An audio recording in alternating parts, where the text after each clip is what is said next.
Hi everyone, it's Sarah here and welcome to the Balancing Life and Heal show, helping successful businesswomen to achieve success and balance in both their personal and professional lives. So on today's interview we have Lysa Black from Heart Magic, and Lysa is an emotional healer who's extremely passionate about teaching women to heal their own hearts. So I'm very honoured to have Lysa on our show today. Now, Lysa, I know you've been very successful in your coaching business. You've been working in your healing and coaching business for the last 7 years, and you've released one book so far, and I know that you're about to release your second book or your newest book called Divine Purpose. Yes, and the copy is due at the printer today. So it's very exciting timing to be in that final polishing stage. Yeah, I'm really excited to build on heart healing, which was the principles of emotional self-healing. And the most fascinating thing that I saw when women got this book is that as they were able to heal their own patterns, they opened more up to their gifts, into their truth, and they felt way more at home in themselves, which was so fascinating. I didn't know what would happen, you know? That's amazing. It sounds like you've really connected with these women on a deep level, on a heart level. I think what's fascinating is that was never the intention, and it's so lovely that that's happened. And I think what's exciting for us to know is that our target market is always the most clear reflection of the truth of who we are. So the book was really a cathartic expression for myself to really honor what I had been intuitively taught and to put it into a format that would be more accessible to a larger number of people. I started noticing I was repeating information in sessions, Sarah, and I'm like, I have to be more organized and be able to make this more efficient for people to access. And once they did, because I was so vulnerable and open and shared, some real life stories from my own life that a lot of people didn't know about me, I opened up the doorway for them to truly share the truth of who they were and their life experiences with me.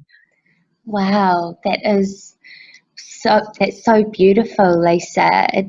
It sounds like you've been able to just connect with them through your book in such an accessible way. Powerful stuff.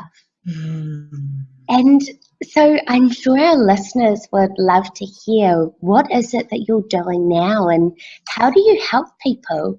Yeah, well, I think more than how I help them, it's kind of who I help them, I've realized is interesting for me, because a lot of us find that we have a really broad skill set, and once you're really effective at coaching and serving and helping people, there's actually a really broad range of situations and issues that you can be really effective in serving and supporting people in.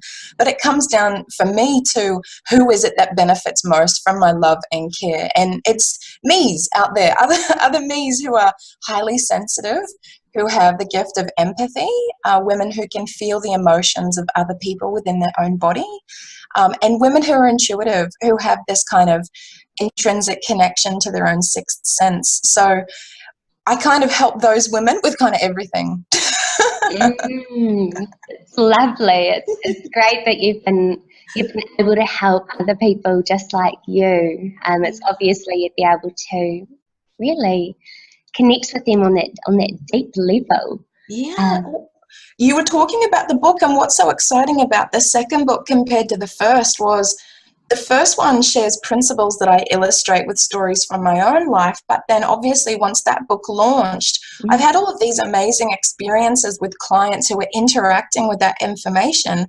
And so my second book actually uses 11 client stories from women who utilized the first book to really rise out of their shadow past. And when I'm talking about shadow past, I'm talking about real cycles of disempowerment, guilt, shame, and blame, taking the circumstances of our lives and really feeling totally like the world is all against you. What I saw was that these sensitive, gifted women used the first book to find how to rise up above that. So the second book, Divine Purpose, is about the 13 principles of ascension. Wow. So they've really been able to use your principles from the first book and rise above. That's beautiful. It's really fantastic. And so, Lysa, I know that you're genuinely motivated to help your clients to achieve peace and healing and happiness. Yes. And I'd love to hear about, your past and what shaped you to be who you are today. I think what shaped me was that I just love loving, and where I really fell and my shadow past was feeling like the love that I wanted to extend outside of myself didn't exist. That, there were no other people as kind of that could love me back as much as I loved them. And love is, I guess, a big topic in my life: self-love, romantic love, and love for humanity. And what I realized was that by the time I was 17, I was completely shut down because I had given up on believing that love actually existed. And that was my descent. That was where I really fell. And I was incredibly overweight. I was really quite down, quite repressed. I wasn't very expressive at all, which is hilarious when people meet me now.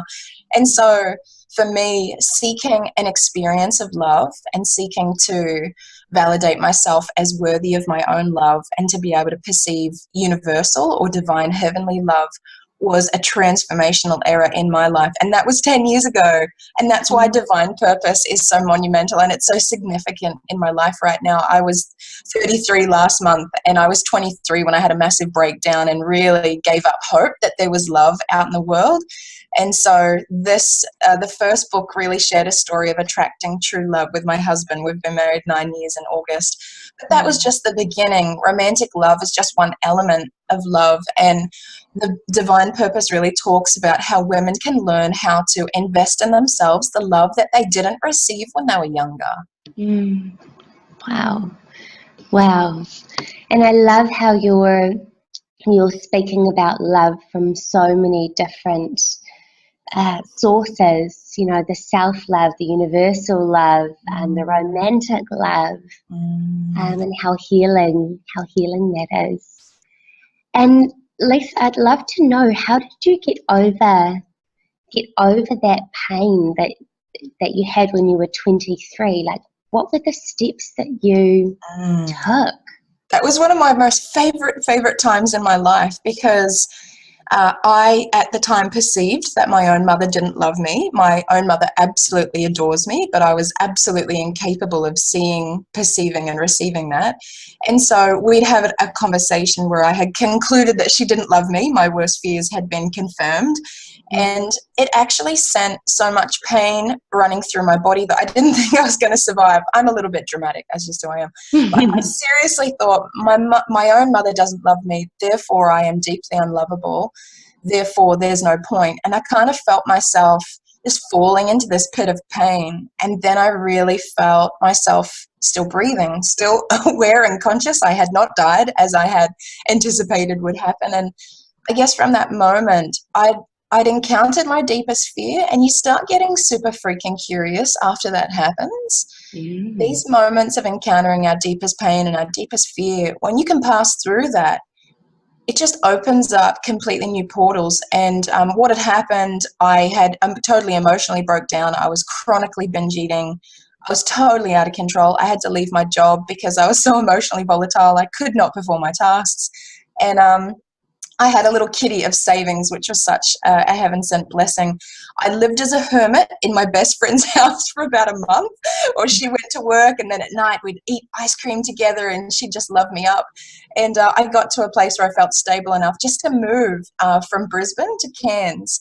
And my intention in going to Cairns was to go, the love that I sought from my mother, I feel it's not there. Therefore, I have to freaking find another way to access this love. And so I'm like, Lysa, if nobody else in this world loves you, I'm going to freaking love the hell out of you. And I'm like, those chunky thighs, I love those chunky thighs. And I'm like, those freckles, ooh, good, so gorgeous freckles, come here. And I just totally I took that pain of feeling so unlovable and I just used it to totally amp myself up in the other direction. I only wore what I wanted. I just totally strutted my stuff on the street. And that self-love caused such a ripple of effect with the way people perceive me that it was shocking. Wow. Just hearing you say that and how much self-love impacted on your life and how it impacted on how other people perceived you is just, that's phenomenal. What an amazing turning point for you.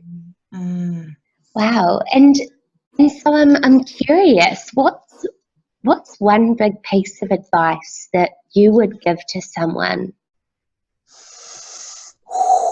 Okay, I think one of the things I'm most passionate about is helping women and men, but particularly women is who I love serving because we're chronically doing this, is that we try to get our other people to fulfill our own emotional needs. And I see women doing this in their relationships with their partners, in their relationship with their mothers and their friends, and their employment or their business. And what we do is we all have unmet emotional needs, whether we want to be heard or acknowledged or recognized or loved or nurtured. And we're so frightened that that isn't going to come to us. We get sneaky, Sarah. We try to come up with these really sneaky ways of doing things to certain people in the hope that they'll give us that secret thing that we're not permitting ourselves to actually ask for. Yes. So what I love bringing awareness to those secret needs and totally supporting clients to name them and spot them, and then really giving them permission to show up and give that to themselves. And I'm a big believer in the world as our mirror concept, that as within, so without. And you know, a client I was talking to yesterday, she's not really feeling heard in her business. She doesn't feel heard by her market. And so I go, are you listening to yourself? Are you hearing yourself? And so my encouragement for her was to do some journaling and really express to herself, I hear this from you. And what I believe is that as we bravely invest in ourselves, what we secretly yearn for, we'll finally see that reflected in everyone that we engage with outside of ourselves. And it sounds like you've had that past experience, and really that's exactly what you were talking about earlier, when you gave yourself that self-love.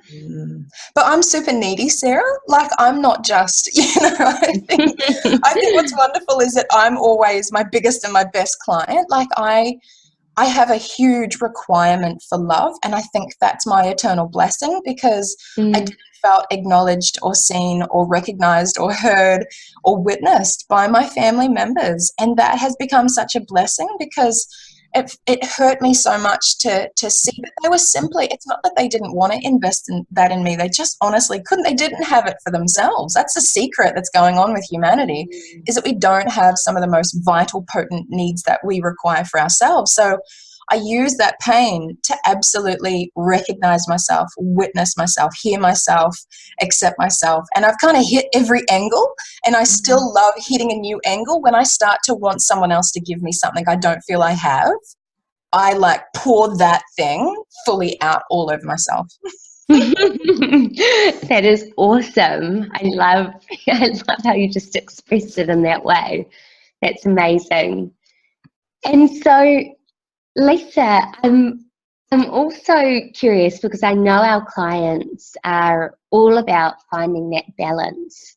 So what is one thing that our listeners should do to make movement today towards their ideal, healthy, balanced lifestyle? I think one of the most powerful things we can do is ask for support. And the only way that I could finish this second book, I would estimate my second book has been an investment of around 300 hours. Like, you really don't make a book to make money initially. It's not initially going to be the money maker that you think it will be, but what it does for your business in the long run is really establish your expertise. And I couldn't have devoted that time, having two young children, a 6-year-old and a 3-year-old, if I didn't receive a massive dose of support from my husband. And so he's actually taken on, dropping the kids to school, and there's a whole bunch of tasks that he's actually supported me in. So, balance is an interesting concept, and it has to be navigated by you and your family personally. And really, for women, we're not the best at really receiving. We want to give to everyone, but we become way more powerful and effective when we allow ourselves to receive, and that amplifies the giving and the love that we want to share out and beam out to everyone else. Absolutely, and I couldn't agree with that anymore. That's so true. And so, Lysa, just a question: if you were to go back in time, let's say, to your former self, and tell your old self one thing, what would it be? Oh, I think love is definitely my topic. And I just love that quote from Rumi. I really would love to go back to myself and just really tell myself not to seek for love, but only to seek to remove all the barriers to love within myself. Because I invested a really significant amount of my life seeking love.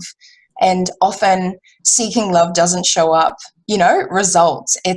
It's really allowing yourself to perceive that it's ever present. And that can be confronting for some people to hear, but I love sharing that because it's only our inability to perceive the universal divine love that surrounds us inside and outside that actually holds us back from an emotional experience of knowing that we're deeply held and cocooned in eternal love. That's beautiful. I love the way you speak.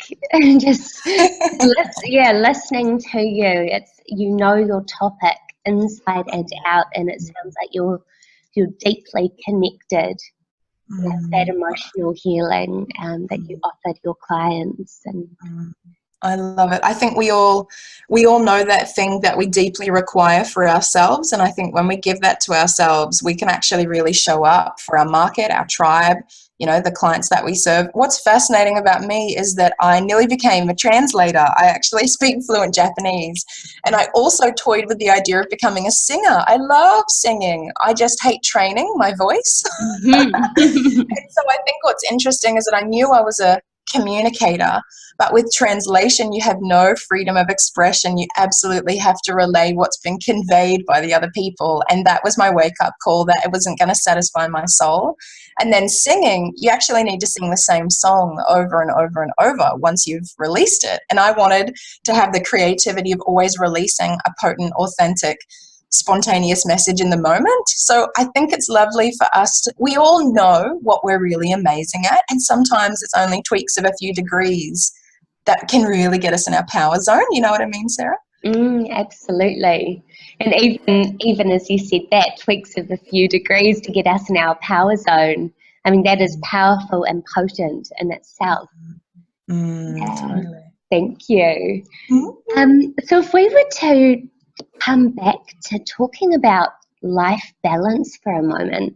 Yes. Our listeners would be curious to hear, what is the hardest challenge that you've had when trying to balance your life up until now? So I live to serve. I live to love. You can't be a hose and water the garden without being completely wet and watered as you do that. So as I love other people, I feel that love moving through me. And what I realized was that I was short-tracking my own business success by being too non-specific in who I invested my love in. And what I've trained myself to do is to recalibrate who are the best people for me to invest my love in order to get the highest return back. Because I realized I was out of balance about 2 years ago. I was gushing love at everybody. It was a bloody mess. Oh my God. Bless my heart. I wanted to make a difference, and I know how powerful love is, but this day and age, it's about really being clear on exactly who the right people are for you to invest your message and your work in. All of my clients, they give me a really high return. 50% of my clientele is based on referral. So my clients share the same devotion that I invest in them by referring their dearest, nearest friends and family to me. So I think it's really wise to take your gold and your power zone and really think, who is going to get the biggest return from my investment, and pick those rather than everyone, which was really hard for me. Yeah, got so much love to give that, yeah, I can imagine that would have been difficult, just honing that down. But it seems that since you've done that, it has made an enormous impact on your business and on your clients, and just the love that they're receiving from you. Yeah. And Lysa, what are 3 greatest life lessons about balance that you can pass along to our listeners? Ooh, I love this question. Okay. I'm writing them down. I'm such a writer. Yeah, go for it. Yeah, I love writing things. It's like how I think sometimes. I was just feeling into it. The best way to create balance. One for me is to take responsibility. I'm going to share with you all the areas where I have to work on because I'm not the best. Sure. One is to take responsibility. I think we can really get into the blame game with balance and really complain that we don't have enough time. And I go, this is all we've got. And I take full responsibility for wisely executing the highest priority action items. And if I ever feel like I don't have enough time, I really, Friday nights are really a powerful time that I review my business. I probably do it every week or every second week, and I really look at my effectiveness. And so taking responsibility for giving yourself the balance that you need, because we're all different with what our requirements are. The second one for me is honoring agency. The wording might sound a little bit strange, but remembering that everyone has freedom to choose what's right for them. Because I think with balance, we try to force ourselves to do things, and then we try to force other people to do things. We all want our programs to be filled. We all want everyone to engage with our posts on Facebook. Do you know what I mean? I feel a lot more free when, what I invest out in the world isn't contingent on their response. So I really go, I'm honoring my freedom to express what I feel drawn to share.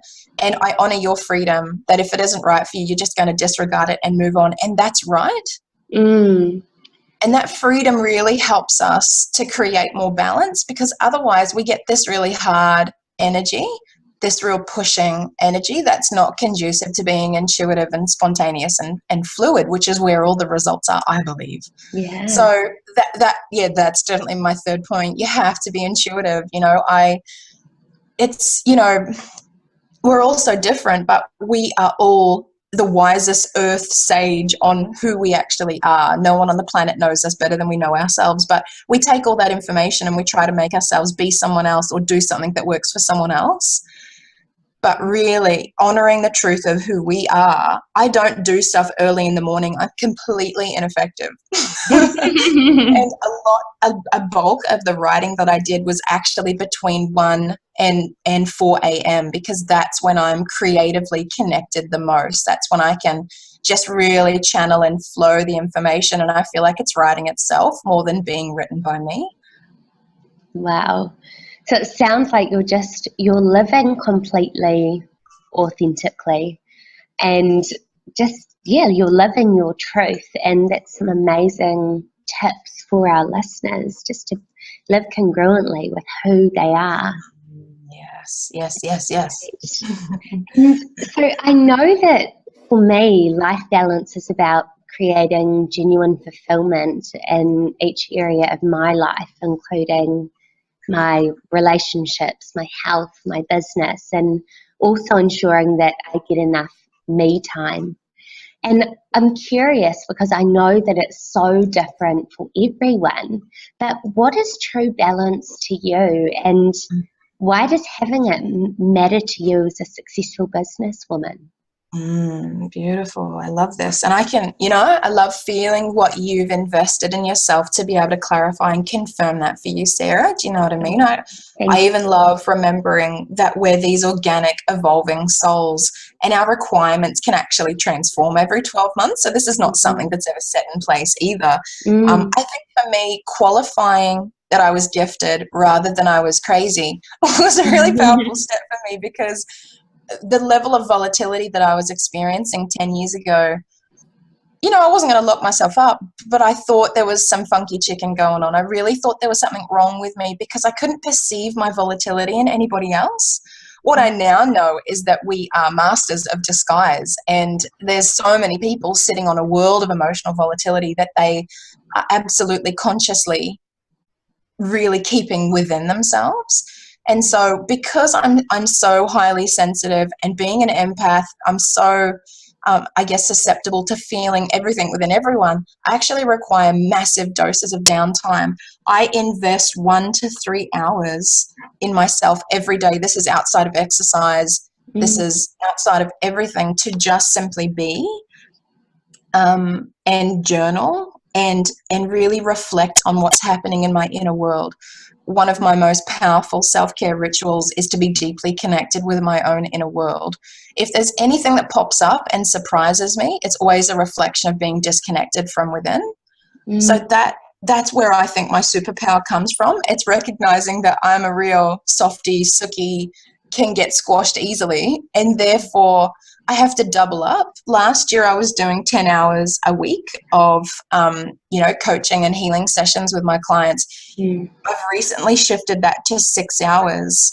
And according to the way that I'm now showing up with them, I actually can't do 10 hours anymore. I just don't.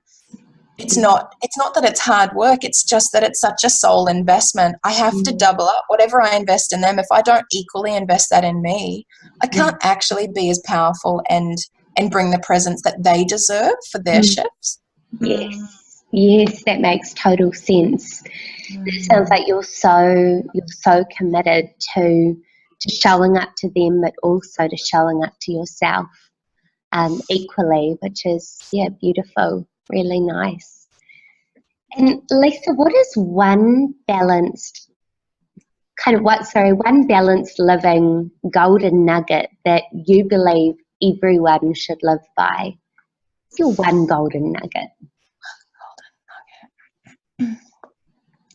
I would have to bring it back to feelings. And I would have to say that the one golden nugget is that if you can be with yourself in your feelings, no matter what you're feeling, because that's a form of love, then that will heal and transform so much in your life. There's so many of my clients who have become free of their own shadow compulsive patterns, because we only ever do something like overspend, overeat, be promiscuous when there's an emotion within us that we're not being present to. So my dream, my world peace dream would be if people could really learn that it's safe and that they can just show up and be with what is within them, because the fear that we can't be with what is there drives our compulsive behaviors. And for me, healing my own binge eating disorder was such an epic journey, and that's what I got out of it, was that I would definitely binge eat if I was not present. And so I was incentivized to master this, if you know what I mean, Sarah. Yeah, absolutely. And I love how you're so open to learning and mastering yourself. It's very, very powerful. Thank you, honey. And so, Lysa, if people are interested in finding out more about you, how can you be reached? My website is a great place for people to go to, heartmagic.co.nz. But I really love playing on my public figure Facebook page. I had, a few thousand on an old page, and this year I'm like, you know what? I'm just going to open up a new account, self-declare myself as a public figure. You've got to do that at some point. And, it was 50 and then 100 and it's 250 and right now. And I'm like gone from thousands to 250. But on my Lysa Black public figure page on Facebook is the place where I give myself permission to show up in my truth and express really deeply and clearly from my heart. And what's fascinating is that the engagement on that page, I probably get 20 to 40 comments on every post. I only post once a week. Mm. And it's just been fascinating that as I've honored who I am, that I've gotten the biggest response from my people. that's where, if you want to play with me, Facebook and my website are great places to find me. Wonderful. Thank you so much. And, Lysa, just from today, I've absolutely loved how you've just shared so vulnerably and truthfully. And for me, it all comes back to, your message is so important, and it all comes back to living authentically who you are, and showing up for yourself in every way that you possibly can.